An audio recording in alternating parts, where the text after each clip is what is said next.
இயேசுவே உந்தன் வார்த்தையா வாழ்வு வளம் பெறுமே. நாளுமே அன்பு பாதையில் கால்கள் நடந்திடுமே. தேவனே உந்தன் பார்வையால் என் உள்ளம் மலர்ந்திடுமே. இயேசுவே என் தெய்வமே உந்தன் வார்த்தை ஒளிந்திடுமே. இயேசுவே உந்தன் வார்த்தையால் வாழ்வு வளம் பெறுமே.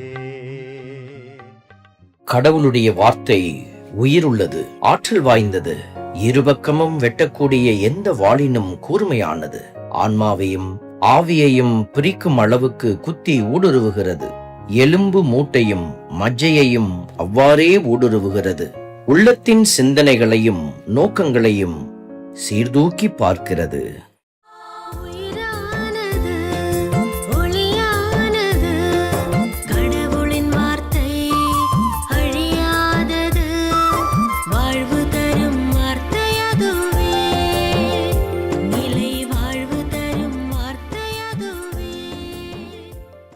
ஆண்டவர் இன்று நமக்கு அருளும் உயிருள்ள வார்த்தை. இனிச்சட்டம் 28:1. உன் கடவுளாகிய ஆண்டவரின் குரலுக்கு செவிகொடு.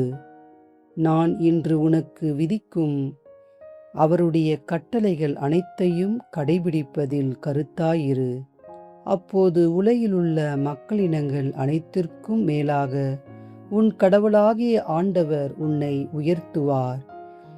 இவ்வார்த்தையின்படி ஆண்டவர் உங்களை ஆசீர்வதிக்கின்றார்.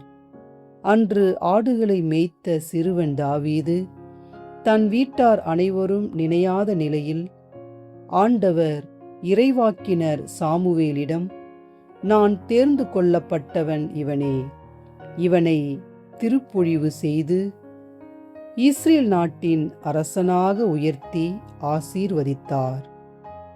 இன்று ஆண்டவர் உங்களையும் இவ்வார்த்தையை கொடுத்து ஒதுக்கப்பட்ட நிலையில் உள்ளவர்களையும் புறக்கணிக்கப்பட்டவர்களையும் வெறுத்து தள்ளப்பட்டவர்களையும் மேன்மைப்படுத்தி உயர்த்தி ஆசீர்வதிக்கின்றார். ஆண்டவர் ஒருவரே உங்களை காண்கிறார். ஆமீன்.